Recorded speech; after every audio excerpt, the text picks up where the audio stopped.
East Coast is upon us, and we got a treat with that sand section, didn't we?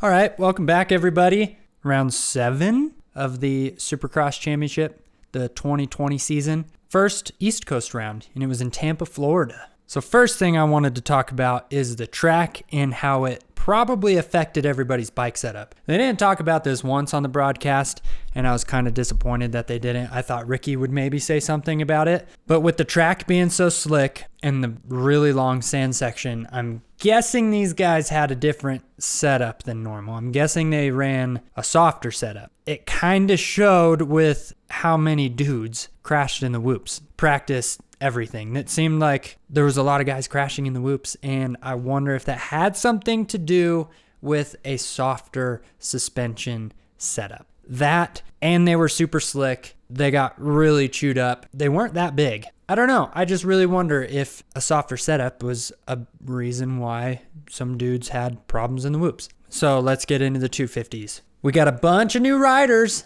Get to see who the top dog is. The West Coast Series, it's turned into just 3 riders, the big 3, I like to call them. Well, this coast, there's 6 of them. As of right now, there are 6 riders who are really capable of winning this championship. So I'm most disappointed in Smith. If you watched my video from yesterday of my predictions for the East Coast, I had Smith winning, and I had him winning Tampa. Well, he didn't look very good to me. He got the whole shot, and then he went backwards the entire race.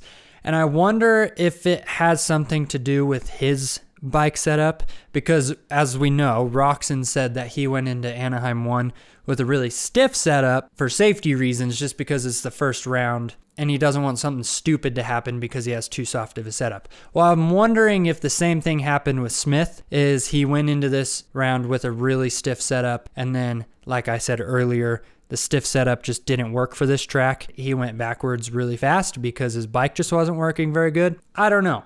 Overall, I'm a little disappointed in how Smith did. He ended up getting 5th, but that's mostly because he got a little bit of a gift from Hampshire. So with Hampshire, when I was making my prediction video, I don't know why, but I had completely forgotten that now that he's on Husqvarna, he is training with Alden Baker, and that's huge. Obviously, we know that Alden Baker has really brought people to the next level. He was Carmichael's trainer. He was Stewart's trainer for a little bit. He was Dungey's trainer, Villapoto's trainer. I'm really excited to see how he does in the future, because he was looking really good up until he made his mistake. I don't know what actually happened because they didn't show it on TV, but then he was stuck, it looked like. So that was pretty unfortunate, because I was really excited to see how he was going to do. He looked a little out of control, which that's pretty normal for him, I think. Especially outdoors, he's super out of control. Bummer for what happened. He still got 6th, so I'm excited to see how he does in these future rounds. And then Marchbanks. Marchbanks surprised the heck out of me.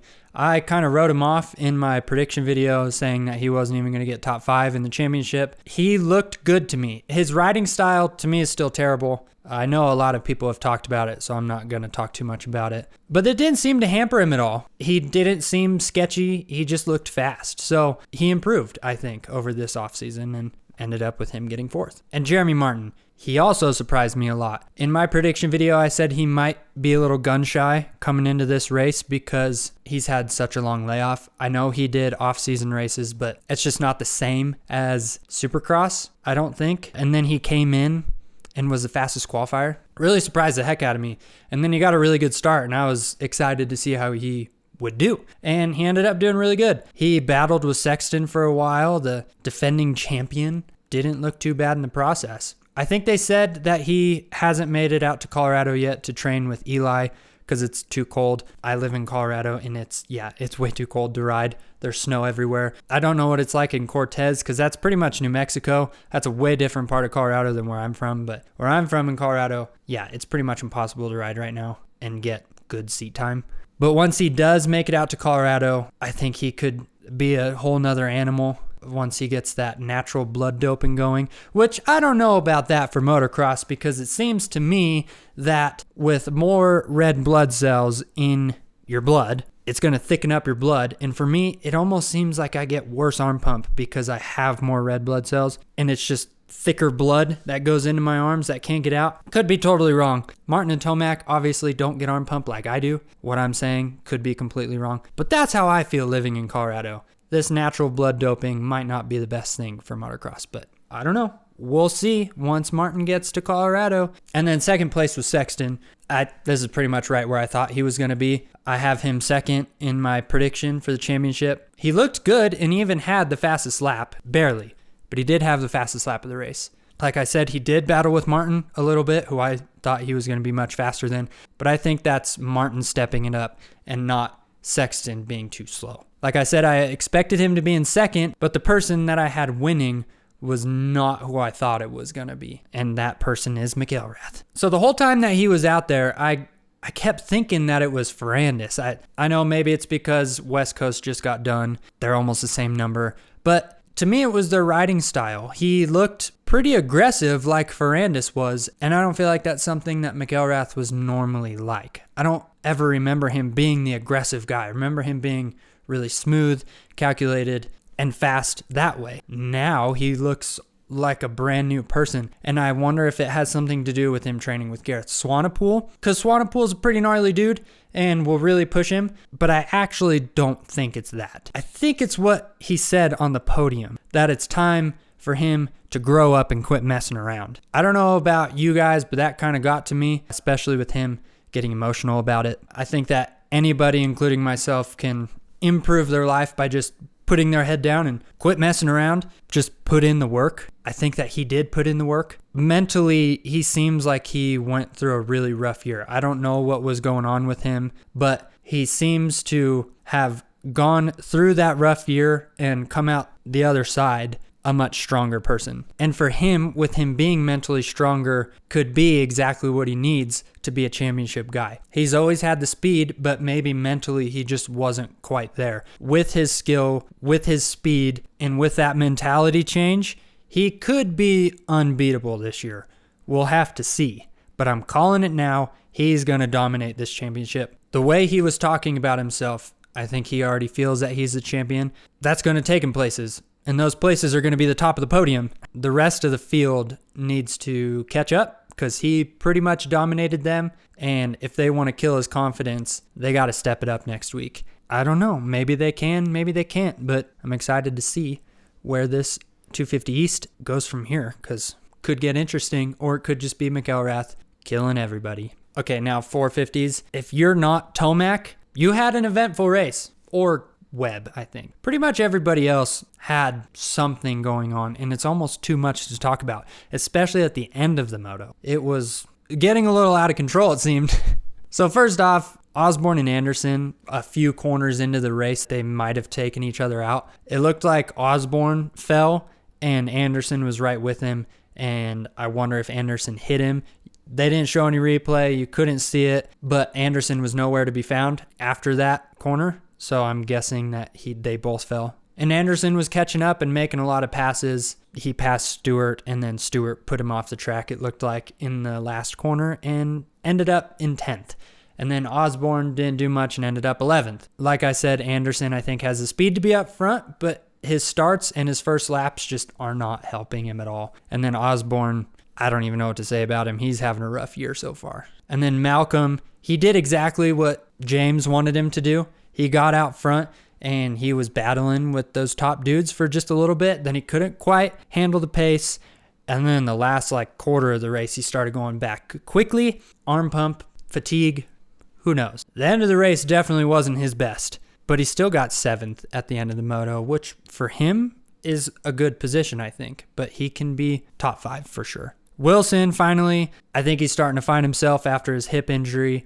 He said that he wanted to start out the season slow because he has a hard time making it through a season, and he knows that. So he just needs to finish this season healthy and build throughout it and have his best finishes towards the end of the season so that he's got some confidence going into next year. So for him, he went over the finish in the first lap in 8th, and then he finished in 6th. So I think for him, that was a great race. He's building and getting better. Hill, I'm not really sure how his race went because they didn't show him too much. It says that he went over the finish on his first lap in 6th, and then he pretty much stayed there. He was in 4th up until literally the end when Barcia passed him, ended up 5th. It's his best race of the season so far. Kudos to him because he did good, but they didn't really show him much, and he did get passed at the very end. And then Barcia, who passed him at the end, he got a terrible start. It says that he was 14th going over the finish on the first lap. So he must have really been charging through the pack, making a lot of moves, because he somehow got into 4th. Would have been nice to see, but I understand there was a lot going on in this race, and they can't show everything. He just needs to get his starts back, and he'll be up front again. He obviously has a speed. He went from 14th to 4th. So he just needs his starts back, and he'll be up there again. He will. Cianciarulo, I was super bummed when he crashed. He was one of the ones who the whoops bit him tonight. Maybe it was a bike setup thing. Maybe his bike was too soft. Those whoops were super chewed up though, so probably not. He just made a little mistake and it got to him. That's obviously nothing new for him. It seems almost every race is like that, where he is up front battling for most of the moto, makes a mistake, crashes, and goes back pretty far. That's exactly what happened tonight, and he finished in 10th. So if he can just figure out those mistakes at the end of the moto, he'll win a race. He'll definitely win a race by the end of the season, but he's got to figure out those mistakes at the end, and he's got to keep getting good starts like he is. Roczen and Webb, they pretty much rode the whole race together. They started pretty much right with each other. They both got around Stewart at almost the same time, and then they couldn't do much with catching Cianciarulo and Tomac. Cianciarulo obviously went down, and then they passed him, but Tomac especially, they couldn't do much to catch him. They had too much of a gap to try to close, and they probably weren't faster than him anyways. And then the track bit Roczen. It's really slick. This track was slick, and he went over the triple and then just lost his front end into the corner. Could have happened to anybody. It didn't really affect him much because he got right back up past Stewart right away. Still got 3rd, which I think he would have gotten anyways because him and Webb were identical speeds. Their fastest lap time was within like 0.04 of a second or something like that. So he probably still wouldn't have passed him anyways. So Webb and Roczen, yeah, they lost some points to Tomac, but they both got on the podium. And if you want to win a championship, you have to be on the podium pretty much every round. So yeah, they lost some points to Tomac, but they were on the podium. So in reality, not that many points were lost. But Tomac had obviously the best night of all the 450 riders. He put himself in a good position right away with being in 2nd behind Cianciarulo, and then found a line that at that point in time in the moto was faster, and Cianciarulo didn't realize it, or Cianciarulo did realize it, but he had to protect the inside. Nobody was taking the right side of the sand, it seemed like. It seemed like most people were taking the left because they thought it was faster. Well, the sand corner after the jumps, the inside started to get blown out in the middle of the moto, and then they had no speed coming out of it, so they were just spinning their tire, and it ended up being pretty slow in the middle of the race. Tomac, I don't know if he knew this or if he just wanted to try the right side of the sand because he was so close to Cianciarulo and didn't want to follow him. Well, the first lap that he did it, he realized that outside corner was very fast. It had a pretty easy line through it. It wasn't that sandy, so he could carry a lot of speed out of it. First lap, he didn't pass him, but then he took it again. It was a simple pass around Cianciarulo on the outside. The jumping part of the sand was not faster, but the corner definitely was. And Cianciarulo picked up on that and did the outside the next lap. But I think that the inside ended up being faster after that because most people were taking it anyways. With sand, lines changed so much that within a couple laps, that inside could have formed again and had a good line through it. So Tomac found a good section where it changed in his favor, and he capitalized on it. Then he got a little bit of a gap on Cianciarulo, then Cianciarulo fell, and then he got a big gap on 2nd, and then he just cruised into the finish. But I'm not trying to take away how fast he was going. He looked great. And this isn't a track that I would think Tomac would normally go fast on. He normally goes fast on chewed up tracks. Yes, his track was chewed up, but it was super slick. He normally goes fast on tracks that are chewed up but soft and super rutted and just gnarly. This track wasn't like that, but he went fast anyways. He must have found a good setup for this kind of track. And if he has a good setup for those other softer tracks too, then he's going to be hard to beat. But he mentally needs to be able to do that too. I think that's his biggest thing. He's kind of mentally weak. So we'll see. If he can keep getting good finishes, then he can win this championship. But we've seen in the past that he kind of has some brain fades and gets terrible finishes, and that's why Webb and Roczen can beat him. That's how he's always been beat. He's always been the fastest guy, but then he has brain lapses and doesn't do good. We've seen it at 250s, we've seen it at 450s. And yeah, he's got the red plate, but he's barely got a lead still. Like I said, Webb and Roczen still got on the podium, so they're still right there. The championship is still plenty alive. I hope that the rest of the season continues to be this competitive. Maybe they should just keep putting those huge sand sections in because it makes the track very interesting because of how much it changes the rest of the track, because it is such a big deal to go fast in the sand. You got to change your bike setup accordingly. I would recommend putting more sand in because it makes their races more competitive. But really, that's it. I thought the most interesting thing of the night was McElrath, whatever you want to say, and the sand. I really liked the sand. So McElrath, sand, my two favorite things of tonight. Yeah, I don't really have much else to say. So like always, leave your opinion, leave your view down in the comments, what you saw that I didn't see. Come back for next week. Real quick, I've said in previous videos that I'm really into boxing. Well, next weekend, the 22nd, after Supercross, watch the Deontay Wilder versus Tyson Fury 2 fight. It's probably the biggest fight of the year. You don't want to miss it. That's all I have to say. Don't forget to like and subscribe. I'll see you in my next video. Peace.